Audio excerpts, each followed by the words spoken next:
voy a poner acá para que se vea el video, que esta es la segunda clase.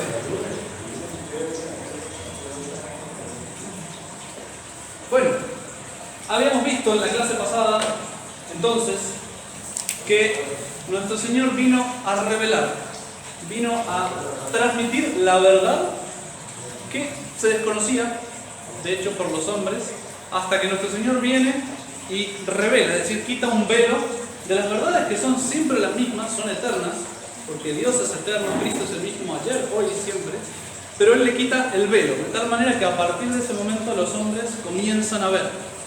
Y ese velo primero se lo quita a los apóstoles, que son discípulos, aprendices, y después que ellos aprenden bien lo que Él les reveló, los manda a predicar como apóstoles, como enviados, como maestros. Cristo funda una escuela de maestros, esos son los 12 apóstoles. Primero les enseña y cuando ya están en 3 años listos, ahí los envía a predicar por el resto del mundo. Eso es un resumen de lo que habíamos visto en la primera clase. Ahora bien, algo muy importante, pues, si Cristo vino a revelar, vamos a ver un poquito cuál es la actitud que a nosotros nos corresponde. Que Él sí viene a revelar una verdad, a nosotros nos corresponde creer esa verdad que Él revela. De hecho, la fe, que es un poquito de lo que quiero tocar ahora, la fe es la respuesta del hombre a Cristo que revela. Cristo te dice, esto es verdad, estaba oculto y yo te lo muestro, pero esto es verdad. Entonces, ¿el hombre qué tiene que hacer? ¿Sí? Bueno, si tú lo dices, yo creo. Si fuera una verdad sencilla de comprender, la respuesta normal tendría que ser, buenísimo, entiendo, ahora entiendo. Pero como son verdades sobrenaturales, es decir, por encima de la capacidad de nuestra naturaleza, sobrenaturaleza, entonces la respuesta no es, entiendo. La respuesta es, creo, Señor. No lo entiendo, pero creo. No lo entiendo, pero creo. Ahora bien, ¿por qué creo? Porque si no lo entiendo, uno diría, bueno, si no lo entendés, entonces por las dudas, no digas ni sí ni no. No afirmes ni niegues. Si no lo entendés, si no sabés, no hables, ¿no? Como se dice. Cristo vino a revelar, el tema es que Cristo es Dios. Entonces, cuando Él me dice que algo es verdad, tengo que creerlo, estoy obligado a creer. Ese es el gran punto de toda la cuestión. Ahora, como Cristo demostró que es Dios, no me voy a meter los milagros, las profecías, todo lo que se cumple, bueno, no me voy a meter ahí. Pero si Cristo vino a revelar, nosotros tenemos que creer. ¿Por qué? Porque Cristo es Dios y como dice el catecismo, Dios no puede engañarse, no puede equivocarse, ni puede engañarnos. ¿Sí, Marcelo?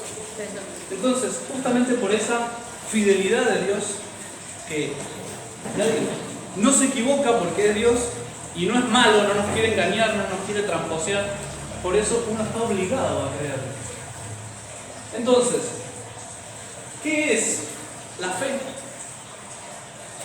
¿Qué es la fe, Isabel? ¿Qué me diría usted? Así con sus palabras. Creer en lo que no veo. Bien, sí, y suena hasta muy evangélico. Pero aquí lo tengo como dice el catecismo. La fe, ¿cómo dice? Fe es creer lo que no vemos porque Dios lo ha revelado. Exactamente, sí. Es eso. Es mi inteligencia que se arrodilla ante una verdad que no entiende. Pero es importante saber que creer es un acto de la inteligencia. Es decir, yo sé que Dios me dijo esto y por lo tanto eso es verdad y yo tengo que afirmar que es verdad. Me guste o no me guste. Lo entienda o no lo entienda. Mi inteligencia lo acepta. ¿Por qué? Porque Dios me lo dijo. Dios me lo dijo. Y no es irracional eso, Oscar. Aceptar algo que uno no entiende no es irracional. No, ya digo, son verdades que están por encima de nuestra inteligencia, pero no la contradicen, no contradicen nuestra inteligencia. Como un niño al que yo le puedo explicar un teorema matemático complicado, no va a entender nada. Yo le digo, mire, repita eso, a la larga le va a servir. Cuando usted crezca, lo va a entender, quizás. Y si no lo entiende, no importa, es verdad. Funciona, usted aplica esta fórmula y va a ver que llega a los resultados. Pues a nosotros Cristo nos trata como niños. Nos dicen, miren, no sé si lo van a entender o no. Mejor dicho, sé que no lo van a entender. Pero la verdad es esto. ¡Pum! Crean. Y nos da pues toda una serie de cosas que fue lo que fue predicando, ¿no? Crean esto. Y el día que lleguen al cielo, cuando sean grandes, lo van a ver. Lo van a entender. Cuando entremos al cielo vamos a decir, oh, era verdad, cierto, claramente. De hecho hay un salmo que dice, Sicut audivimus et nos vidimus, no me acuerdo si es el Civitate Dei, bueno, es un salmo que así como hemos oído, así lo vimos en la ciudad de Dios. La fe que nos entró por el oído, por la predicación de Cristo y de sus apóstoles, pues algún día la vamos a ver, la vamos a comprender en el cielo. Ahora lo que nos toca es, comprenda o no comprenda, me guste o no me guste, si lo dice Dios tiene que ser cierto y por lo tanto tengo que creer. Ahora bien, eso es un poquito de la primera parte. Cristo, ¿cuánto tiempo después de su muerte subió al cielo? 3 días. 40 días. ¿Cuántos? 40 días. 50 De días. su muerte. Dice trampa. Después de su resurrección son 40 días. De su muerte son 42, o si quieren 43 para poner los cohetes. 40 días se queda nuestro Señor con los discípulos y sube al cielo. Y ahora, yo entiendo que nosotros tendremos que creerle a Cristo. Pero Cristo se fue al cielo. Y toda esta revelación, ¿a ustedes bajó Cristo y se las predicó? No, ¿verdad? ¿Cómo hizo Cristo para que la revelación nos llegara a nosotros? La tradición apostólica. Un poco lo que hacemos en la iglesia con los parlantes. Como mi voz no llega hasta el fondo, bueno, quizás mi voz sí llega, pero la del padre Bernardo creo que no llega. Entonces, ¿qué hacemos? Ponemos un micrófono. Es decir, usamos un instrumento que repita lo que yo estoy diciendo. Entonces, Cristo establece la autoridad.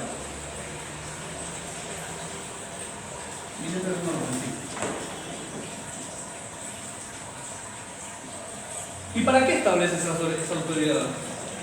Para 3 cosas, podríamos decir. Para transmitir, para proteger y para explicar. ¿Qué? La fe.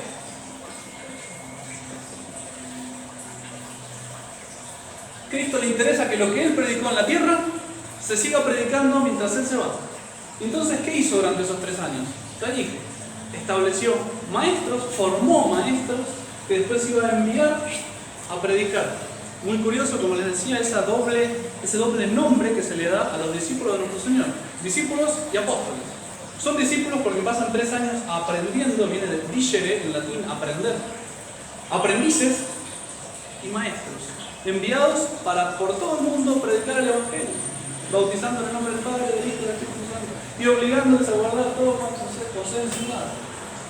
Bueno, transmitir, pues evidentemente es repetir lo mismo que nuestro Señor dijo.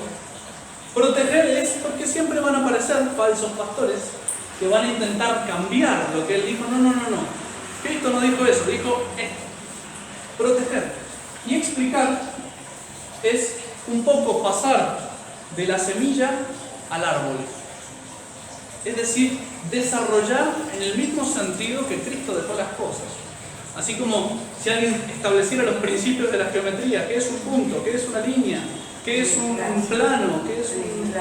Bueno, viene otro y dice, bueno, si un punto y una línea es esto, entonces sale el teorema de Tales, sale el teorema de no sé qué, y es simplemente desarrollar. De hecho, explicar viene del latín, significa desenrollar. Explicar es, ¿se acuerdan los pergaminos, esos rollos? Explicar es abrir. Lo que ya estaba contenido dentro pero no se veía, se abre, se estira y ahora se ve. Eso, la palabra explicar es desdoblar, desenrollar. Es muy expresiva. O sea, no estamos dando nuevas verdades. No, todo lo que se está dando está contenido en lo que Cristo reveló. Y entonces, la respuesta nuestra a la autoridad que estableció Cristo y a la cual la sostiene con su gracia y con su ayuda es creer. De la misma manera que hubiéramos creído a Cristo. Porque si no creemos de la misma manera que le creímos a Cristo, no sería una virtud propiamente. Ahora, debemos creer de la misma manera que le creeríamos a Cristo, en la medida que la autoridad transmita, proteja y explique lo que Cristo dijo. Ahora, si viene la autoridad y en lugar de transmitir lo que Cristo dijo, inventa una nueva verdad, si en lugar de proteger lo que Cristo dijo, ella misma me lo está autodestruyendo, si en lugar de limitarse a explicar, está cambiando lo que Cristo dijo, yo dejo de estar obligado a creer a los hombres para estar obligado a creer a Dios. Y eso es completamente evangélico, no lo digo yo. Si ustedes se fijan, San Pablo, si yo mismo o un ángel del cielo os predica un evangelio distinto del que yo os he predicado, que sea anatema. ¿Qué significa anatema, Gladys? Rocío, siempre con la misma caída. Maldito. No. Condenado, o sea. Por ahí, pero no. Es mucho más fuerte. Sea exterminado. La palabra anatema es que lo borren. A la larga termina significando excomulgado, pero originalmente, etimológicamente, la palabra significa exterminar. Que sea exterminado, o sea, que lo borren, que no se cuente más entre los católicos. ¿Por qué? Porque no puede cambiar lo que Cristo reveló, porque Dios no puede cambiar. La verdad es la misma ayer, hoy y siempre, porque Cristo es la verdad y Cristo es el mismo ayer, hoy y siempre. Entonces, esto es fundamental. Esto es fundamental. En ese error hay muchos católicos que caen porque Sí. pues, yo hace poco hablaba con una señora y ella decía que no, que debía seguirse lo que el Papa decía porque el Francisco decía. En el fondo, ¿qué es lo que pasa? No saben para qué está hecha la autoridad, porque no han leído el catecismo de para qué está hecha la autoridad. Y al mismo tiempo no se dan cuenta que hay una crisis en la iglesia porque no conocen la fe. Entonces no se dan cuenta que se la están cambiando. No se dan cuenta que se la están atacando. ¿Por qué? Por ignorancia del catecismo. Por ignorancia del catecismo. Pero como el catecismo que se está ahorita... Bueno, ahí vamos a explicar un poquito, justamente. Con error. Justamente. Entonces ahí está el punto.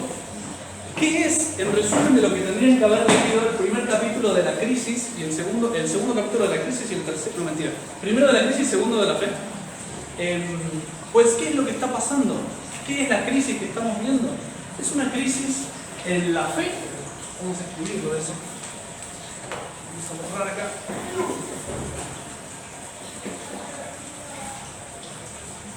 Para resumir, ir a la clave del problema actual es, sigan adelante.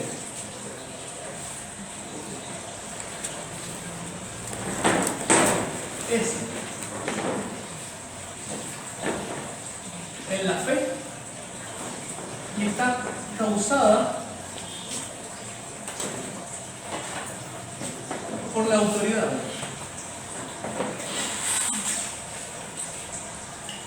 Es una crisis en la fe causada por la autoridad, que en el uso que hace de la autoridad es un uso completamente ilegítimo.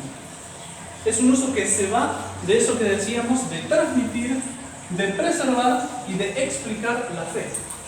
En la medida que la autoridad se sale de eso, deja de cumplir la misión para la cual la mandó Cristo. Bueno, entonces, algo muy importante a sacar, eso ya digo, no es propiamente del catecismo, es una cuestión de experiencia, cómo obran cuando están tratando de cambiar la fe, es lo que hizo Lutero. Porque de la fe, naturalmente, la autoridad es para la fe. en la medida que protege la fe, que la transmite, que la preserva, pues entonces está haciendo un uso correcto de su autoridad. Y para hacer eso, la autoridad normalmente hace muchas otras cosas. Por ejemplo, el catecismo es un resumen de lo que debe creer. Catecismo, sermones, etc. Por ejemplo, la canonización de los santos. Los santos, la Iglesia los canoniza como ejemplos de la fe, cómo se vive la fe. Como dice el texto de la Escritura, el justo, mi justo, vivirá por la fe. ¿Qué significa eso? El santo es el que vive realmente la fe y la practica. Que le cree a nuestro Señor y cumple su palabra. El que me ama guardará mis mandamientos.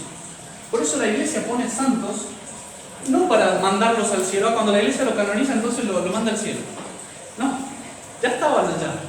Cuando la Iglesia lo canoniza, lo que hace es ponerlo por modelo a los cristianos. Es un catecismo en ejemplos. Esa siempre ha sido la intención de la Iglesia cuando canoniza a los santos.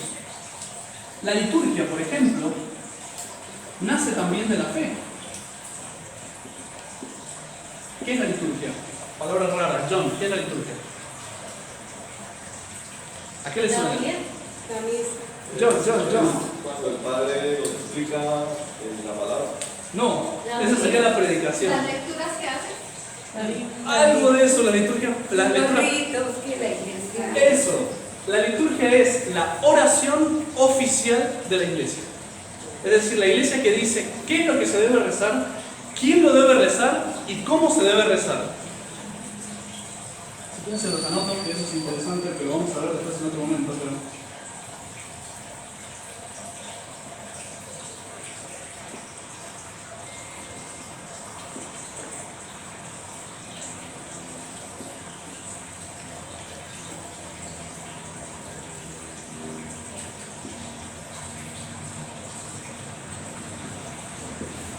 La liturgia es la oración oficial de la Iglesia que, ya digo, ella establece, por ejemplo, usted habla en el misal, todo lo que está en el misal es qué es lo que se debe rezar. Y algunas veces eso lo tiene que rezar el sacerdote y otras veces lo tienen que responder los fieles. Introigo altare Dei, dice el sacerdote, adem que le tipica tu virtud mean, los que saben la respuesta. ¿Y cómo se debe rezar? Bueno, tienen que estar al pie en el altar y primero hacen in nomine Patris, el Filio y el Espíritu Santo, y cuando hacen in nomine Patris tienen que hacer la señal de la cruz. Y no es así, no mire Patris, el Filio y el Espíritu Santo, no, porque la Iglesia dijo así, y por supuesto tiene un sentido, no lo dice porque sí, etcétera, ¿no? Esa es la liturgia. Y la liturgia siempre tiene una doble misión. La misión, por supuesto, de dar culto a Dios, de adorar a Dios y mostrar el respeto y el agradecimiento y pedirle perdón por nuestros pecados y todas esas cosas que se dirigen a Dios, pero también es Dios que habla a los hombres y tiene un matiz y quizás más importante, entre comillas, de catecismo. O sea, la liturgia enseña a los fieles. Un ejemplo tonto, está mandado que cuando uno entra a la iglesia tiene que hacer reflexión. Y eso le recuerda constantemente a los fieles que ahí está Dios. Y alguien que no sabe nada se para ahí en la puerta mirando y ve que todo el que entra hace que nos reflexione ahí y dice, uy, ¿qué habrá allá? Y cuando suenan las campanitas uno dice, uy, allá está la cosa. Sí, porque la liturgia tiene un aspecto importantísimo, en realidad el más importante es el de culto a Dios, pero para nosotros es quizás el catecismo más importante. ¿Por qué? Porque la clase de catecismo, hoy, bendito Dios, ustedes están viniendo, pero unos cuantos años de la vida va. 2 para primera comunión, 2 para confirmación, si tuvieron suerte, y les tocó conmigo, pero sobre 2 años. O después quizás 1 año, si los logro mantener el año que viene, ustedes ya me siento triunfador completo. 6 años de la vida, y el resto, 80 años, 6, que no va al catecismo.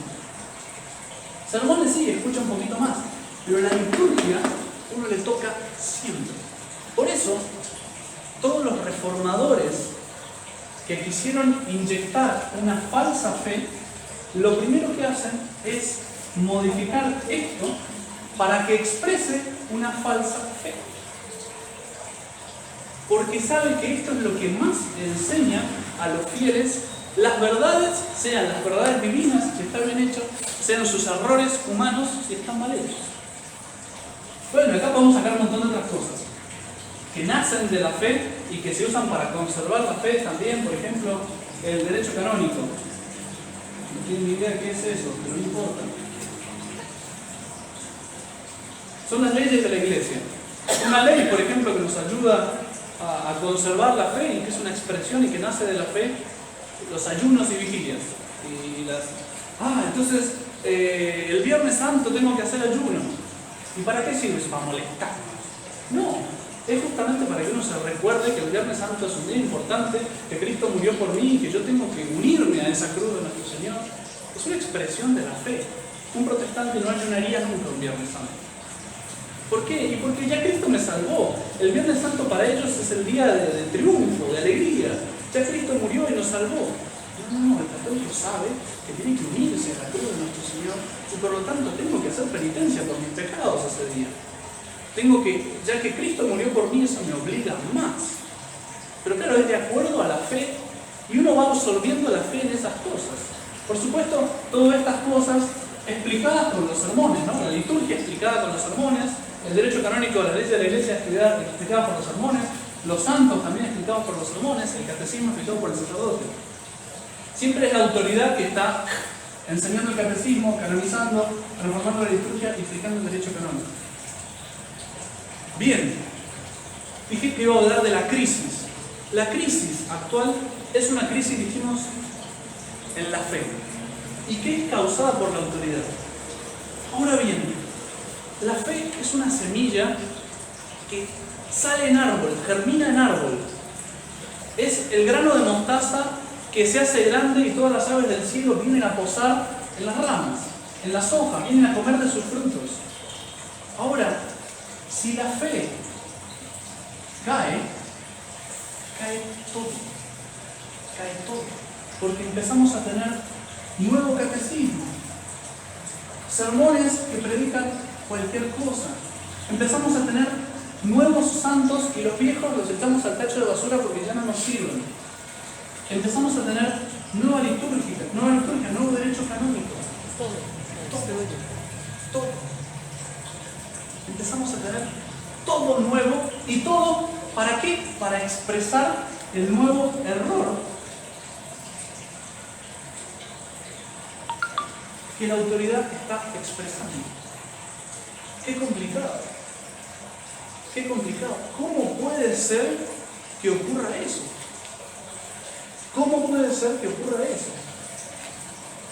Si ustedes ven la reforma de Lutero, se entiende, Lutero era un sacerdote, no era el Papa. Pero Lutero no acepta la fe católica, dice, no, eso es un invento del papado, el Papa es un instrumento de Satanás, entonces hay que hacer todo de nuevo.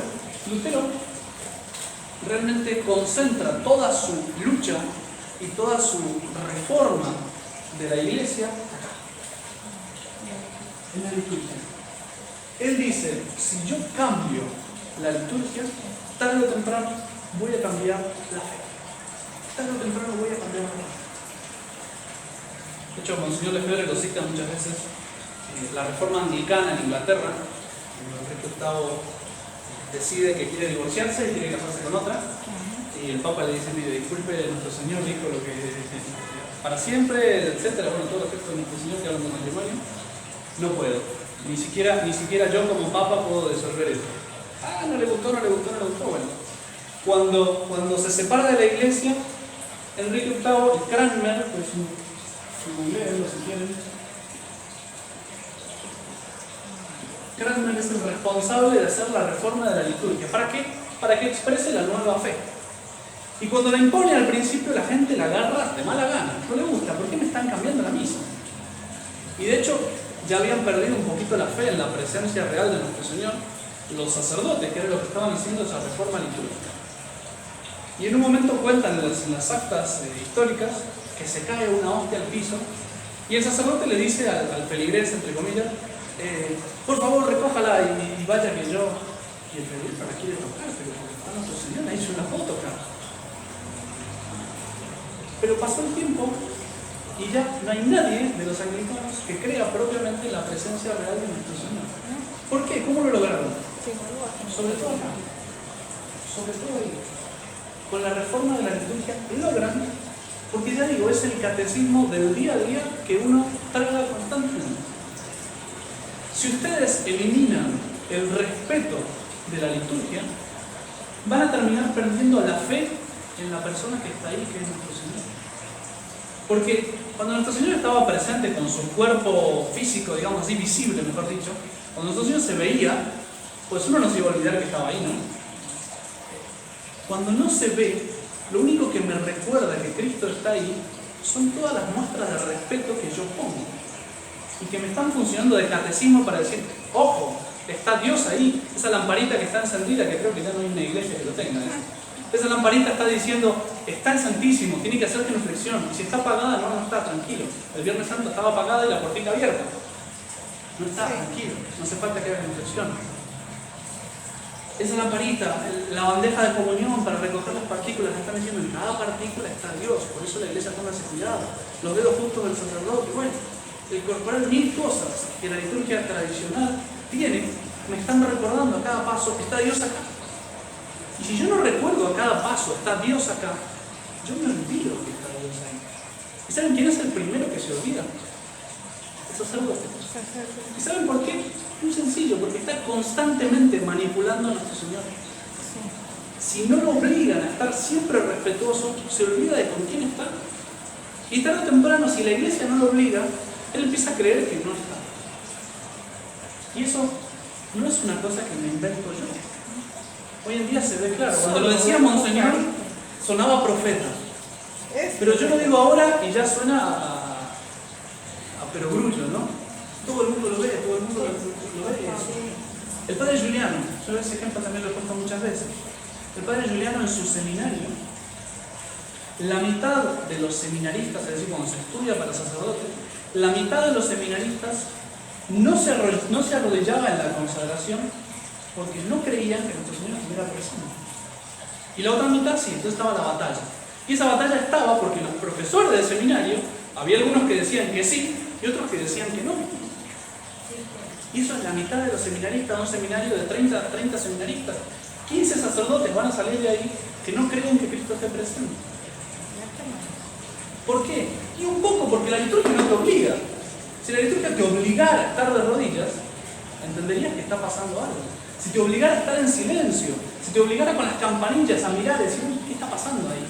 Tú dirías, ahora ocurrió algo. Si miraran los textos, claro, ustedes no tienen acceso en general al misal del sacerdote. No sé si el padre comentó algo, dijo que dio un sermón sobre la misa nueva. Ustedes miraran los textos del misal.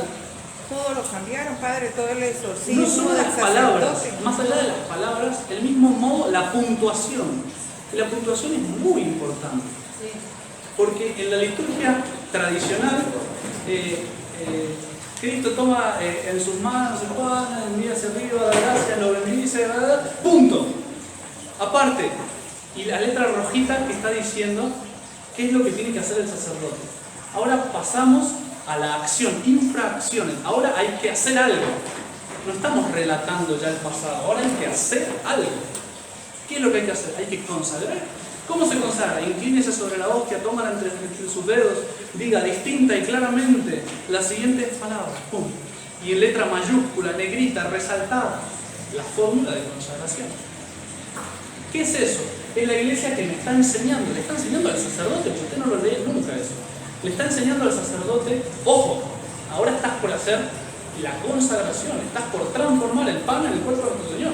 Y se le está enseñando con su cultura. Misal nuevo, ¿qué hace? Es un relato, todo seguido.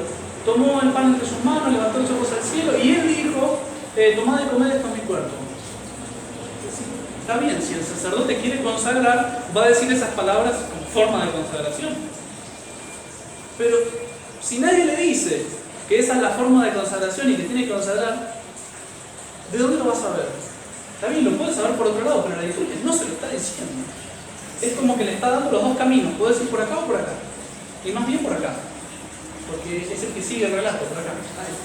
Esos son Ya digo, son detalles, pero son detalles que van señalando todo el error que cayó primero en la fe.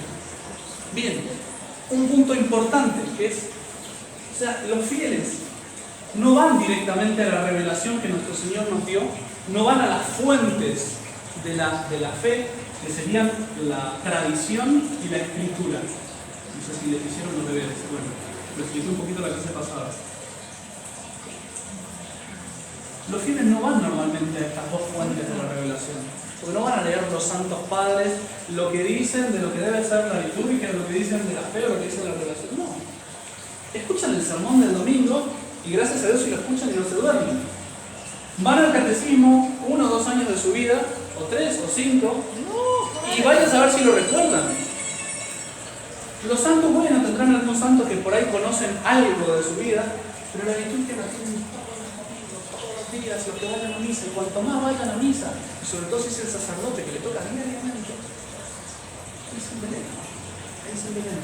Los fieles alcanzan la fe a través de estas cosas. Los fieles no llegan directamente a la fe, llegan a través de esto. Y sobre todo a través de la liturgia. Sobre todo. Sobre todo. Bien. Ese es un resumen de la crisis actual en sus causas. Pues ahí tienen en el librito, es interesante leer las estadísticas, que son un horror. Son un horror. Que realmente no tienen más que ir a cualquier convento de monjas o de religiosos, golpear la puerta y preguntar, hace 10 años, ¿cuántos eran aquí? Bien, ¿cuántas vocaciones tienen al año? ¿Cuántas perseveran? ¿Qué edad tienen las vocaciones? En Europa nos decía Monseñor Pelé. Europa, no me acuerdo qué país, si era Alemania o era Alemania. En promedio, por cada sacerdote, hay entre 80 y 100 parroquias. Cada sacerdote tiene que atender entre 80 y 100 parroquias. ¿Qué significa eso? Que no las atiende 1, 2, 3 y chao, el resto las atienden los fieles. Bien, 80 y 100 parroquias por cada sacerdote. ¿Cuál es el promedio de edad de los sacerdotes? No me acuerdo si era Alemania o Francia, porque hizo que ahí me agarró. Pero era un país que había sido muy católico. ¿Una era 50? 60, 70 años. Eso significa que de acá a 20 años se acabó la iglesia. La renovación Se acabó. Eso se está viendo ahorita, no se ven. Eso, y aquí en Colombia se ve poco. Aquí en Colombia se ve poco porque hay en general muchas vocaciones. Todavía seguimos con una inercia grande de un país muy católico. En Argentina, en Chile, en Europa completo, ya estamos mucho más avanzados. Se ha hecho mucha mella el comunismo, el socialismo. Padre, pero hace unos 3 años me comentaba en Australia, o sea, al tiempo de hoy, póngale 28, 29 años, que no había una ordenación sacerdotal. Es un país, o por ejemplo, Australia, 25 años sin una ordenación sacerdotal. ¿Qué fe puede haber allá? Ninguna. Entonces estaban mandando a reevangelizar de América Latina, Australia, con los fieles. Pero aquí todavía hay vocaciones, pero hay mucho error en los seminarios. Ay, pero ¿qué pasa? Terrible. ¿Cómo intentan conservar las vocaciones? ¿Qué calidad de vocaciones tienen? Sueldo a los seminaristas. Porque claro que vengan al menos porque acá le damos dinero. En Argentina, y no sé si aquí yo quiero averiguado, pero seguramente hay algo parecido, se les deja tener novia a los seminaristas hasta el 3er o 4.º año. Porque la idea es que no sean homosexuales. Ah, bueno, menos mal, no son mujeriegos, no son mujeriegos. Que no sean homosexuales y que prueben para que estén seguros antes de hacerse sacerdotes. Y tener novia no significa ir de la manito. Seamos realistas, o sea, ser novia significa todo. Tener novia significa todo. Y eso los superiores lo saben y lo consienten. Y lo peor, lo aconsejan. Y eso no se termina, o sea, dicen, bueno, me quiero el sacerdote, pero... Es que en la práctica, y hoy en día pasa también, o sea, acá el sacerdote es muy venerado, ser sacerdote es una promoción social. Si yo me hago sacerdote, soy respetado, soy venerado, tengo dinero, tengo casa, no tengo preocupaciones, porque bueno, si no me preocupo de las almas, no hago nada. Si yo no me preocupo de las almas, es el trabajo más cómodo que hay. Sí, es que es realidad. Una realidad. Atiendo una hora y media en la capilla, si es que la atiendo, por día, y el resto del día me cruzo de brazos, tengo mi secretaria que atiende a los fieles, Nunca los laicos que llevan a comer a los enfermos. Minutos. Ni siquiera los encuentra uno para confesar. Bueno, en fin. Bueno, pues la crisis. Pero seguimos. Entonces, ahí expliqué el capítulo 1. Léanlo, si no lo leyeron, léanlo. Capítulo 1, la crisis, en números. Capítulo 2 habla de la fe. Yo también un poquito señalé algo que es la fe, pero vamos a ir un poquito más profundo sobre, entonces, ¿qué es? ¿Qué es la fe? De hecho, justamente al señalar que la crisis es una crisis de fe causada por la autoridad, ahí ya tenemos el segundo y el tercer capítulo. Segundo capítulo, ¿qué es la fe? Tercer capítulo, ¿qué es la autoridad? El magisterio. Entonces, para que entiendan por qué está ordenado así el catecismo y lo vean con esos ojos. Entonces,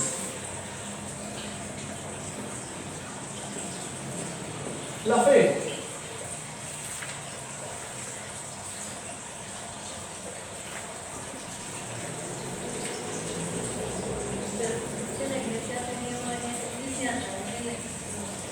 Sí, eso es cierto. Ha tenido crisis de autoridad y ha tenido crisis de fe, pero nunca se han dado las dos juntas. De hecho, si uno mira, por ejemplo, ha habido papas escandalosamente, que vivían escandalosamente. Alejandro VI, pues, parece que era un mujeriego de primera y era papa. Y bueno, decís, qué horror, qué espanto. Bueno, pero la parte de la fe la mantenía bien. Y ha habido obispos por todos lados que se escapan de la fe, que no sé qué, y no sé, Lutero o otros, Lutero no lo dijo. Pero nunca se ha dado que la autoridad de la iglesia superior caiga en la fe. Nunca se ha dado. Por eso esta crisis es tan terrible y por eso estábamos tan poco preparados para esta crisis. ¿Por qué? Porque uno decía siempre al Papa hay que obedecerlo en todo y no explicaba más. Y no explicaba más. Tenemos los elementos, después ya lo vamos a ver cuando veamos hasta dónde llega la autoridad del Papa, los límites, lo que es la infalibilidad del Papa, si puede equivocarse o no equivocarse. Cuando la Iglesia define el dogma de la infalibilidad, dice cuáles son los límites y cómo hay que entenderlo. Y cuando uno sabe eso, uno entiende mejor cómo comportarse. Pero antes no se había visto la necesidad de explicarle eso a los simples fieles. Alcanzaba con decirle, usted obedezca al Papa en todo. Usted esté con el Papa y no se va a equivocar. Alcanzaba con decir eso. Hoy en día, pues hace falta explicar realmente cuáles son los límites de la autoridad del Papa. Sin decir que el Papa no es Papa, que ahí nos ve. Pero bueno, volvamos. La fe. ¿Qué es la fe? Es, creo la verdad. Eso no es la definición, ¿no?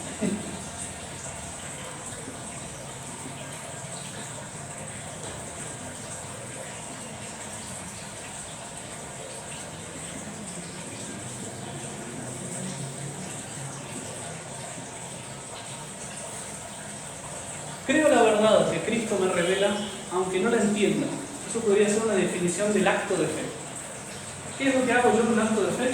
Yo creo la verdad que Cristo me revela, aunque no la entienda, y podría decir aunque no me guste. Porque es normal, de hecho, que no me guste lo que creo. ¿Por qué? Porque supone consecuencias en la vida práctica. Si le creo a Cristo, tengo que cumplir los mandamientos. Y muchas veces alguien no quiere creer porque no le gusta. Porque no le conviene, digamos así, entre comillas. Sí le conviene a la larga, por supuesto. Pero... Ahora bien, este acto de fe, ese creo, no lo podría hacer si no hay una virtud sobrenatural. Y para eso tengo que hacer una aclaración sobrenatural. Y cuando hablamos de fe, podemos hablar de fe en tres sentidos distintos. Y eso creo que en general no se explica nunca y es importante. Entonces, vamos a hacer una analogía. ¿Quién de ustedes va al gimnasio? Yo, gimnasio, nadie. Yo tampoco, siempre me pareció lo más aburrido. Entonces, una persona que, un hombre ahí que tiene que levantar ahí unas pesas, ¿no? Entonces, para levantar pesas, hacen falta tres cosas. Por una parte hace falta tener fuerza, ¿no? Hace falta tener músculos para poder levantarlas. Hace falta tener pesas y hace falta tener ganas, ¿no? Hace falta querer levantarlo y estar levantando en concreto. Entonces hay tres cosas distintas.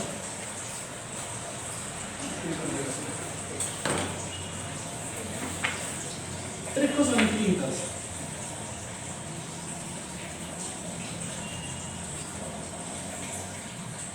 Las pesas que estoy levantando, el músculo que yo tengo para levantar.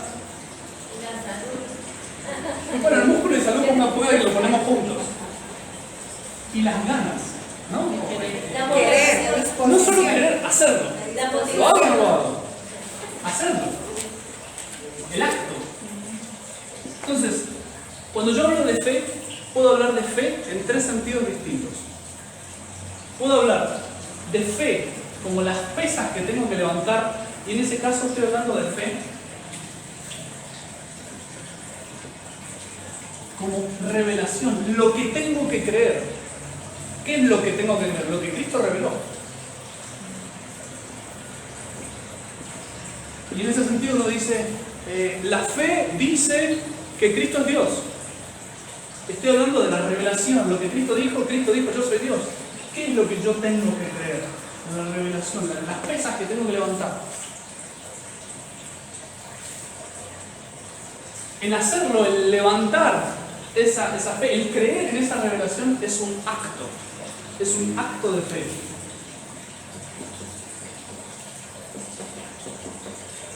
Y el músculo, la fuerza que yo tengo para levantar ese acto de fe, es lo que yo llamo la virtud de la fe.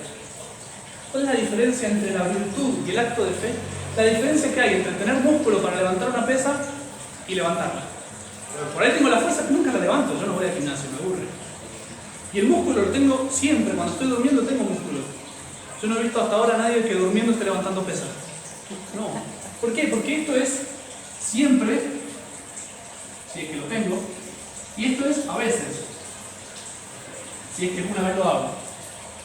Pues yo puedo hacer actos de fe, y eso es algunas veces, pero la virtud de la fe la tengo que tener siempre. La capacidad de hacer esos actos la tengo que tener siempre.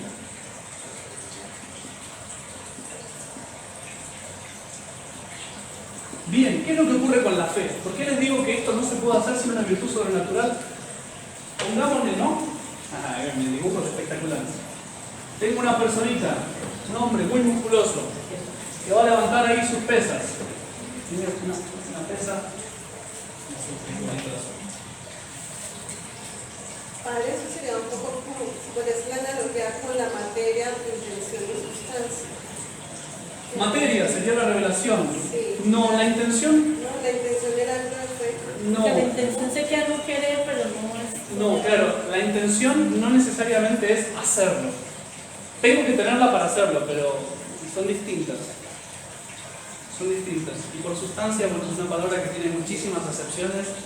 Sustancia podría referirse también a la revelación. Sí, creo que más sencillamente se referiría a eso. Sí, es un intento, está bueno que lo piensen, pero no va.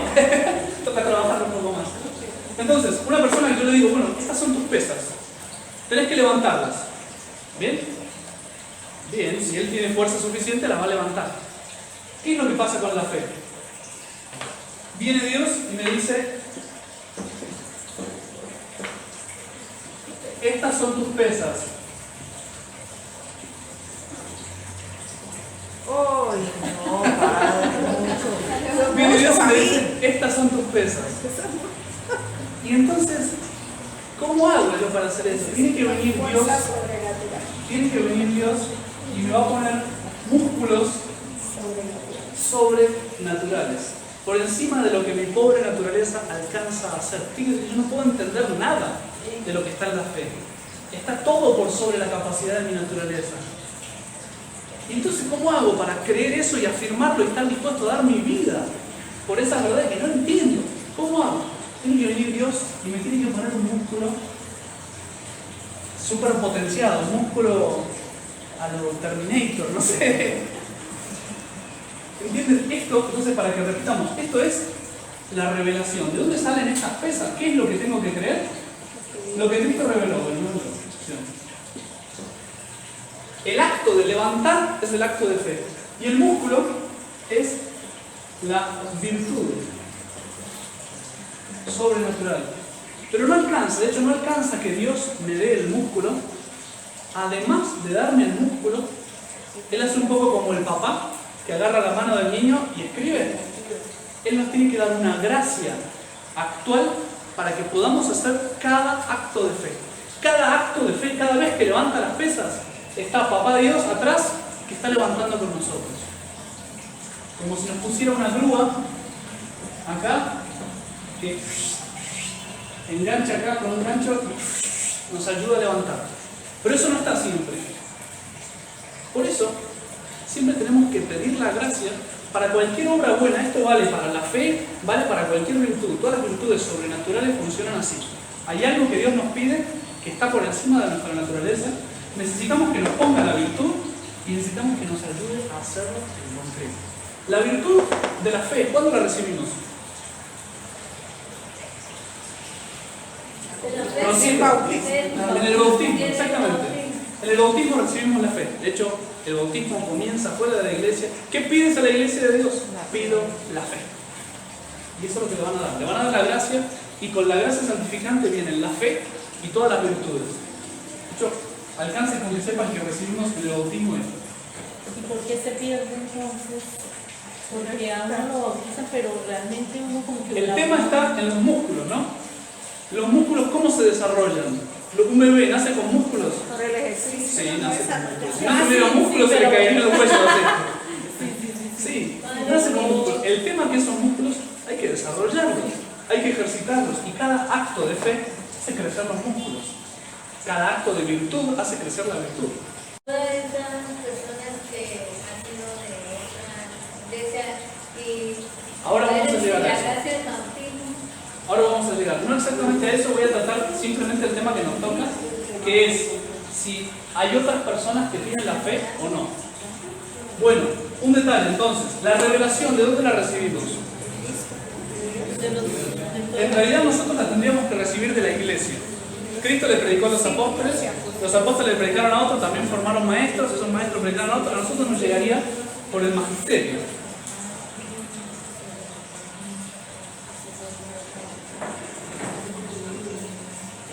Marta y Isabel, después conversan. ¿De dónde recibimos la revelación? Lo acabo de decir. De Dios. Magisterio de la iglesia. Ah, del magisterio de Dios. Sí, nosotros no recibimos directamente de Dios, recibimos, No de Jesucristo. tampoco recibimos de Jesucristo. Porque a usted le bajó Jesucristo y le predicó. No, pero lo llevó a los apóstoles. Bien, entonces ¿quién le predicó a usted? Los sacerdotes. El Padre Pablo. El Padre Pablo. Bien, Sí. el magisterio.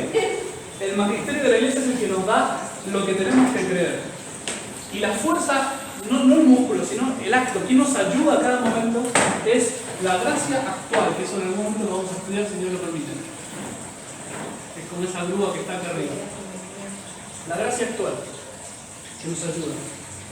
Bien, vuelvo. ¿Puedo borrar? Borro. Que voy con los últimos 5 minutos a explicar algo importante. ¿Sí? Antes que se me cocinen al sol. Igual queda filmado, no se preocupen. Pueden volver a ver el video o sacar las instantáneas del video. Padre de estar grabando.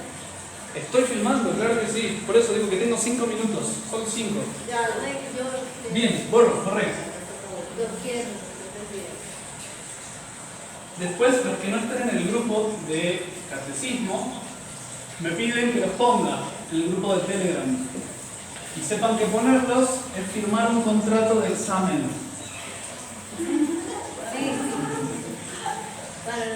Bueno, ¿qué más? Ah, no tenía que borrarlo de arriba, solo quería borrarlo de abajo. Bueno, entonces, la fe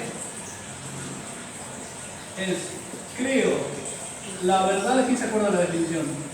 Bueno, no es una definición propiamente. La definición es la Creo diferencia. la verdad que Cristo revela, aunque no la entienda.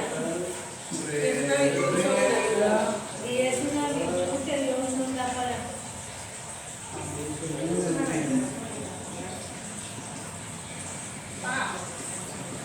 Bueno, ahora, si yo creo la verdad que Cristo revela, ¿por qué dijimos que la creo, Isabel? ¿Por qué creo? ¿Por qué creo esas verdades que no entiendo? ¿Por qué las creo? Una virtud de fe. No a través de qué, sino cuál es la razón por la que yo creo. Porque Cristo me La gracia. Bien, ¿y Cristo por qué no me puede engañar? Porque Y no se puede equivocar en eso. Claro, las creo porque Cristo, porque Dios, las creo porque Cristo no puede equivocarse y no puede engañarme, porque Él es Dios. Las creo porque Él me afirma que es así y Él no puede equivocarse y no puede engañarme. Eso es lo que hace que propiamente sea fe. Bien, ¿qué pasa? Si yo creo, porque es Cristo que me lo dice, que no puede equivocarse y engañarme, ¿yo puedo elegir lo que creo? Puedo decir, bueno, esto es verdad, pero esto de acá se equivocó. ¿Yo puedo hacer eso? discernir. Yo puedo separar, elegir. No. Si yo creo la verdad que Cristo revela, yo creo todo. Y estoy obligado a creer todo, entienda o no entienda, me gusta o no me guste. ¿Por qué? Porque Cristo es Dios. Dios no puede engañarse, no puede equivocarse, y no me puede engañar porque no tiene malicia. Entonces, ¿qué pasa con el que elige qué quiere creer? ¿Tiene la fe? ¿Guarda la fe en una parte, en lo que cree, y en lo otro no? No. Desde el momento que él elige qué creer, está dejando de tener la fe, porque la fe lo creo porque Cristo me lo revela y no puede equivocarse. Y si yo estoy eligiendo, no estoy creyendo por eso. Estoy creyendo porque a mí me parece que esto es verdad y esto me parece que no es verdad. ¿Saben cómo se dice en griego el que elige?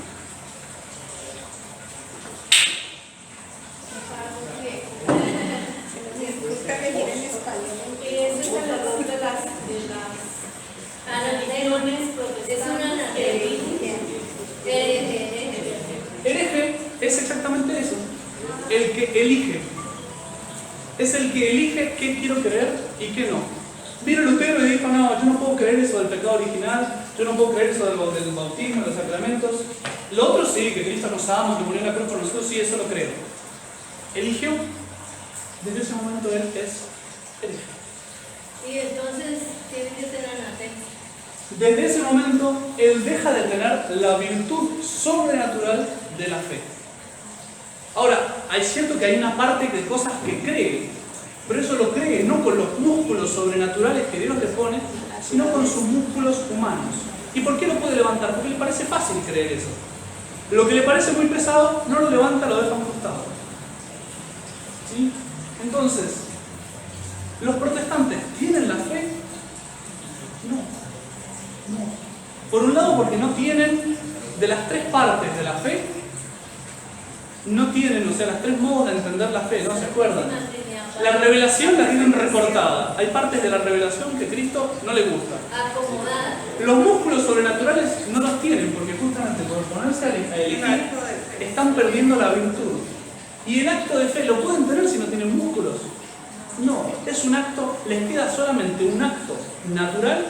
De hecho, podríamos hacer la analogía del protestante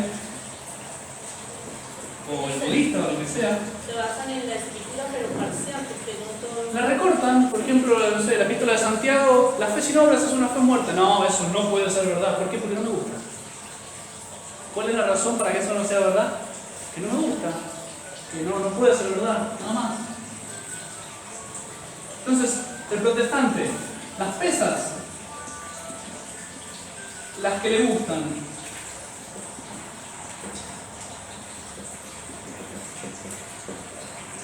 músculos, o sea, ¿qué cree lo que le gusta? Músculos, lo que digamos, es su inteligencia, su opinión, podríamos decir. O al revés, en realidad. Su inteligencia, no sé cómo ponerlo. sea, es algo natural. Es lo mismo entendimiento de inteligencia. Es la potencia. Y el acto y es una opinión humana.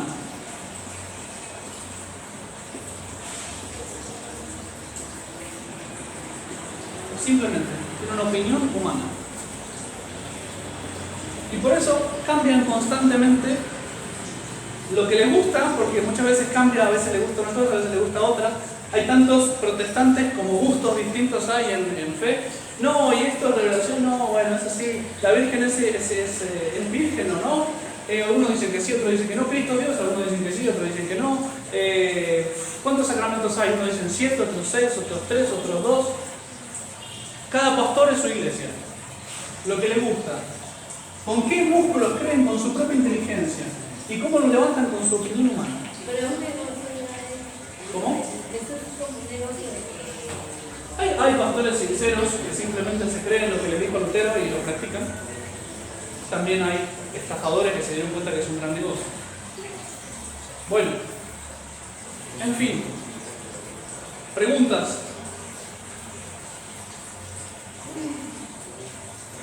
Si siguen sin preguntar me van a decepcionar completamente.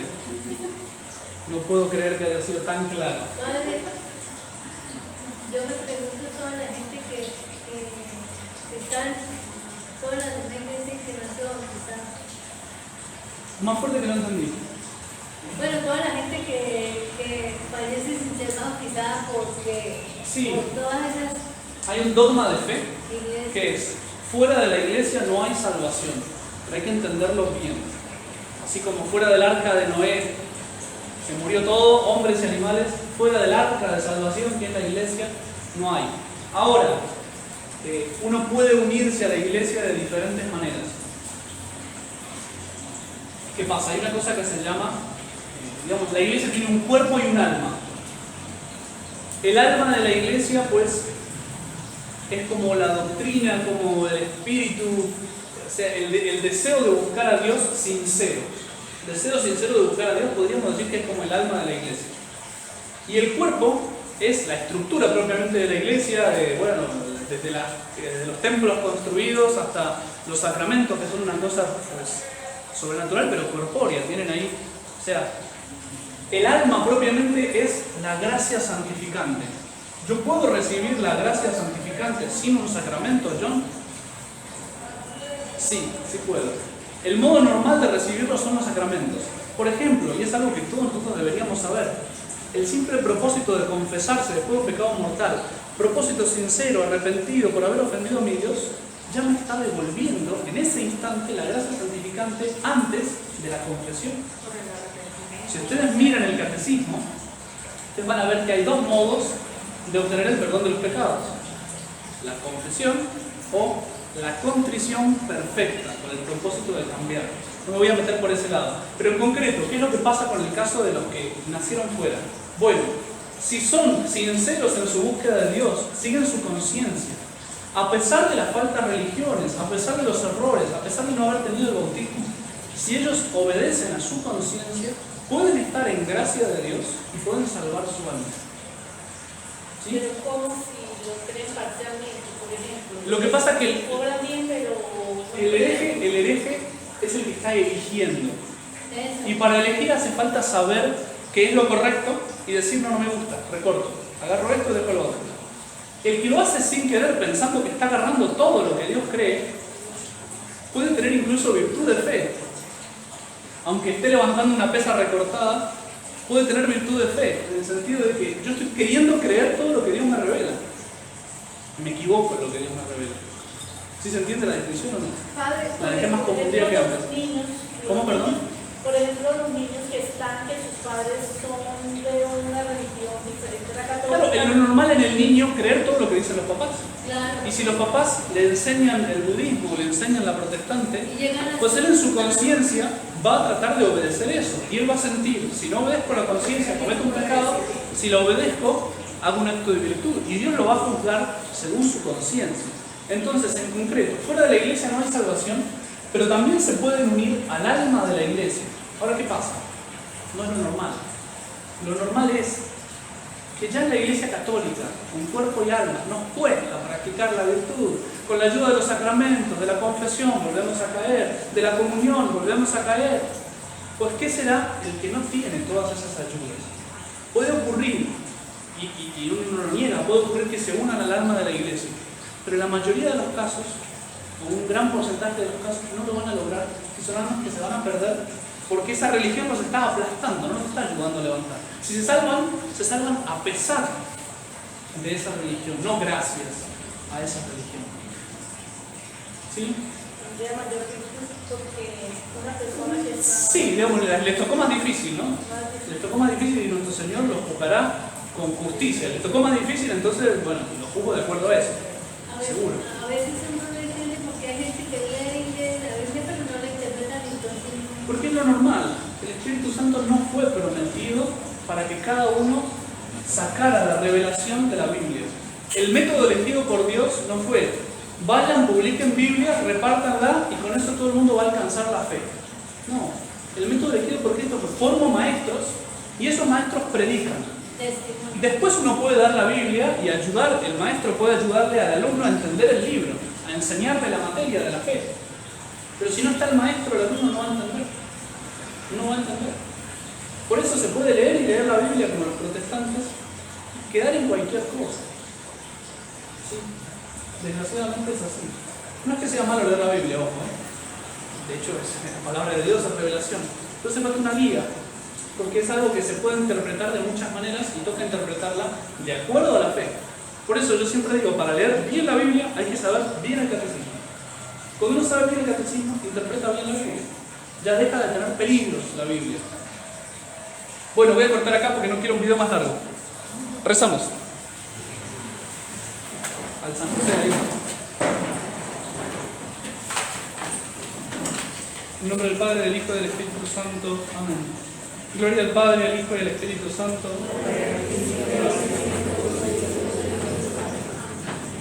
Santo Tomás de Aquino.